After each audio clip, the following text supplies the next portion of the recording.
अस्सलाम वालेकुम गाइस। तो अब ये दूसरा चैप्टर है, चैप्टर नंबर 31। इसके अंदर अब आपके पास आपने क्या क्या पढ़ना है, आरएनए स्ट्रक्चर, आरएनए सिंथेसिस और प्रोसेसिंग पढ़नी है। तो आरएनए स्ट्रक्चर के अंदर तो आपने ना यहाँ से इसको रीड कर लेना है, ओवरव्यू को फॉर एमसीक्यूज ओनली। उसके बाद आपने ना यहाँ से आरएनए स्ट्रक्चर स्टार्ट करना है। अब यहाँ पे आरएनए की ना आपको टाइप्स मिलेंगी, आपने इन आरएनए की टाइप्स को अच्छे से कर लेना है। ये साथ में डायग्राम्स में इनका स्ट्रक्चर है, ये भी बनाने को आ जाता होता है, तो इसलिए आपको इनके स्ट्रक्चर्स भी बनाने आने चाहिए। और ये तीनों बहुत इंपॉर्टेंट है, ठीक है। फर्स्ट ईयर वालों के लिए तो बहुत ही ज़्यादा इंपॉर्टेंट है, इससे एमसीक्यूज़ काफ़ी ज़्यादा आते हैं, तो इसलिए इन तीनों को आपने लाजमी करना होता है। इसके अलावा अगर हम देखें, सबसे पहले हमने क्या कहा था, आरएनए स्ट्रक्चर वो हो गया। आरएनए स्ट्रक्चर के बाद आरएनए की जो सिंथेसिस है ना, तो ये ना निंजा का लेक्चर मैंने लिया हुआ है, इसके अंदर ये आरएनए के ना वो स्ट्रक्चर बताए थे और टाइप्स बताई थी। सिंथेसिस के अंदर एक स्टेप होता है इनिशिएशन का, एक होता है इलोंगेशन का, और तीसरा होता है टर्मिनेशन का, ठीक है। इसके अंदर से इनिशिएशन और ना टर्मिनेशन जो है वो ज़्यादा इंपॉर्टेंट हो जाती है। टर्मिनेशन क्योंकि आपके पास ना इसके अंदर स्टेप्स जो होते हैं ना वो थोड़े से डिफरेंट होते हैं प्रोकैरियोट्स और यूकैरियोट्स में, और ये पूछा जाता है। अभी मैं बताता हूँ, आपने लेक्चर जो है इसका लेना निंजा का ही है, बाकी मैं अब बुक से बताऊँ। अगर सवाल किस तरह आते हैं, तो सबसे पहले तो सवाल ये आता है कि व्हाट इज़ ट्रांसक्रिप्शन, तो आपको बताना है कि क्या होती है ट्रांसक्रिप्शन। फिर वो पूछते हैं कि आपके पास ना प्रोकैरियोटिक आरएनए पॉलीमरेज जो है ना, इसके कंपोनेंट्स क्या हैं, ठीक है, और हर कंपोनेंट का रोल बताओ, ये यूनिवर्सिटी क्वेश्चन है। तो इसके अंदर से अब आपने यहाँ से ये पढ़ना स्टार्ट करना है। इसके कंपोनेंट्स जो हैं वो ये दो होते हैं, कोर एंजाइम होता है और होलो एंजाइम होता है। ये इसके क्या है, कंपोनेंट्स हैं, तो इनको आपने करना है, और उसके अलावा इनके आगे फंक्शंस क्या हैं वो आपको पता होने चाहिए। फिर आ जाता है अब आरएनए सिंथेसिस के अंदर स्टेप्स।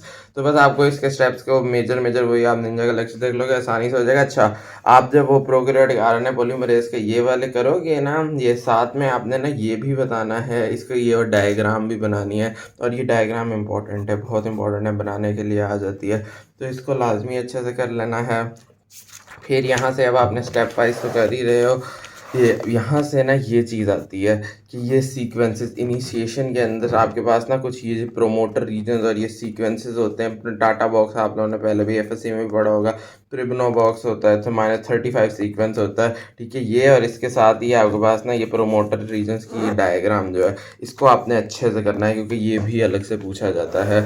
इलोंगेशन जो है वो इसकी इतनी इंपॉर्टेंट नहीं है, बस आपने थोड़ा बहुत कॉन्सेप्ट लेना है, वही वाली बात है जो ना हो, आसान आसान सी बातें 5 to 3 डायरेक्शन के अंदर होगी। इसके अंदर एंजाइम कौन सा लगेगा ना, वही आपके साथ वही सारा होगा। उसके बाद हमारे पास टर्मिनेशन, लेकिन इंपॉर्टेंट है और यूनिवर्सिटी क्वेश्चन है, पूछते हैं टर्मिनेशन किस तरह होती है। तो दो तरह के मेथड्स होते हैं, एक होता है रो प्रोटीन। तो रो प्रोटीन, रो फैक्टर, उस रो फैक्टर पर डिपेंडेंट भी हो सकता है और इंडिपेंडेंट भी हो सकता है। तो रो इंडिपेंडेंट जो है वो ये लिखा हुआ है, और रो डिपेंडेंट ये। और हमारा स्टैंड अप का सवाल था ये कि आप ना रो इंडिपेंडेंट बताओ, तो ये रो इंडिपेंडेंट, बच्चे कंफ्यूज नहीं होना कि डिपेंडेंट पूछा है या इंडिपेंडेंट, दोनों में बहुत ना सेपरेट सेपरेट है, तो इसको लाजमी करना है, ठीक है। और बच्चों ने डिपेंडेंट समझ के डिपेंडेंट क्या लिख दिया था, लेकिन इंडिपेंडेंट ही लिखना था, ये करना है। उसके बाद आपके पास ना ये क्या, आपके पास एंटीबायोटिक्स का है, ये भी यूनिवर्सिटी क्वेश्चन है। इसमें से ये रिफेम्पिसिन जो है, सवाल क्या आता है कि आपके पास what enzyme does rifampin inhibit, enzyme कौन से को इनहिबिट करता होता है ये,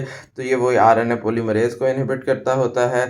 और उसके बाद आपके पास ना उसके उसी बैक्टीरियल एंजाइम जो है उसका फंक्शन वगैरह पूछा हुआ था, तो आपको पता है आरएनए पॉलीमरेज ने क्या करना होता है, ठीक है। और ये ट्यूबरक्लोसिस के ट्रीटमेंट दिया होता है, तो ये ट्यूबरक्लोसिस जो है ना उसका सिनेरियो बना के दिया जा सकता है इसके अंदर, तो ये चीज़ हो जाती है। अच्छा, उसके बाद हमारे पास ना आगे बढ़े, ये उन्होंने ना रो इंडिपेंडेंट टर्मिनेशन की डायग्राम बनाई हुई, डायग्राम जहाँ पे भी बनती है बना दिया करें, एक अच्छा इंप्रेशन आता है। फिर ये जो ना यूकैरियोटिक जीन ट्रांसक्रिप्शन है ना, इट्स बस इतनी ज़्यादा कोई यहाँ से ये इंपॉर्टेंट बातें नहीं है, इसमें से सिर्फ और सिर्फ आपको ये हैट HDAC वगैरह थोड़ा कोई पूछता नहीं है वैसे, ये यहाँ तक छोड़ो। यहाँ से असल में आया था कि जो आपके पास ना आरएनए पॉलीमरेजेस हैं ना, तो उनकी अब जो यूकैरियोट्स के अंदर टाइप्स हैं ना वो बताओ। तो इसमें आरएनए पॉलीमरेज 1 होता है, आरएनए पॉलीमरेज 2 होता है, और इसके अलावा आरएनए पॉलीमरेज 3 होता है। तो ये 3 आरएनए पॉलीमरेजेस होते हैं, इनका आपने सारा का सारा बताना होता है।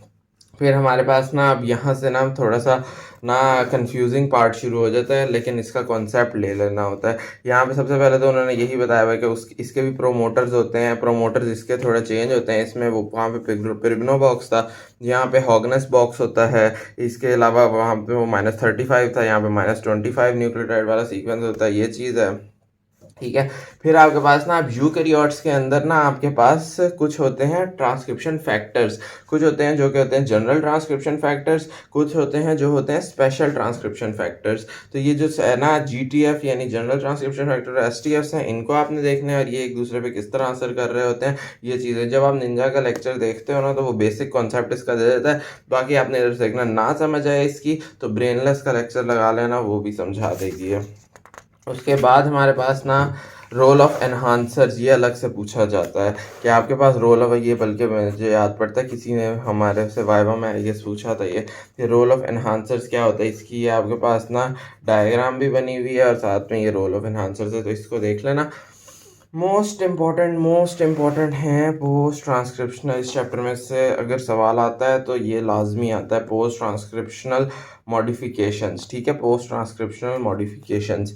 अब इधर उन्होंने ना राइबोसोमल आरएनए की अलग बताई हुई है, ये इतनी इंपॉर्टेंट नहीं है लेकिन बस कर लेना।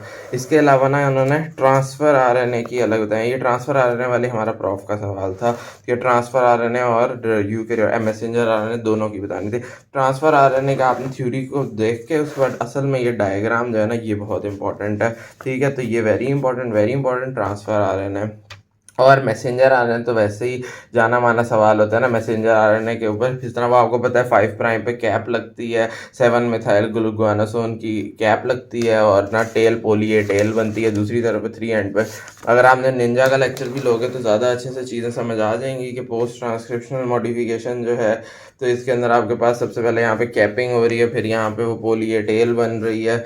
इसके अलावा आपके पास ना आरएनए एडिटिंग होती है और ना यहाँ पे स्प्लाइसिंग का कॉन्सेप्ट आपको आएगा। और ये स्प्लाइसिंग जो है आगे इसमें से आएगी ना, ये स्प्लाइसिंग जो है ना यहाँ पे करके दी हुई, वेरी इंपॉर्टेंट यूनिवर्सिटी क्वेश्चन। ठीक है, कि give the mechanism of removal of introns from pro mRNA। और ना ये वैसे फिजियो में भी पढ़ा होगा सेल के अंदर आप लोगों ने, लेकिन यहाँ पे ये अच्छे से आपको आएगा स्प्लाइसिंग इसका पूरा का पूरा। यहाँ पे ना role of small nuclear SNRPs का रोल आपको यहाँ पे आना चाहिए, ये यूनिवर्सिटी क्वेश्चन है। इधर एक ना यूनिवर्सिटी क्वेश्चन और है कि सिस्टेमिक ल्यूपस एरिथमेटोसिस जो है ना SLE, ये एक ऑटो इम्यून डिजीज़ है। अब बताएंगे आपके पास ना इसके अंदर किस चीज़ के खिलाफ एंटीबॉडीज़ बनती हैं, तो उन्होंने write down the auto antibodies produced in SLE। तो वो आपको पता होना चाहिए कि SNRP प्रोटीन्स जो है ना उनके खिलाफ एंटीबॉडीज़ बनती हैं, ये यूनिवर्सिटी क्वेश्चन है।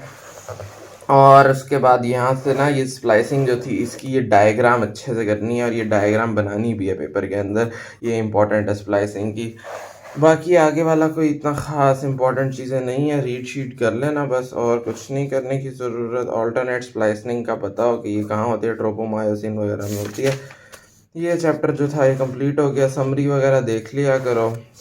ठीक है, आरएनए स्ट्रक्चर और ये यूकैरियोट एक ओवरव्यू बन जाता है। तो थैंक यू सो मच।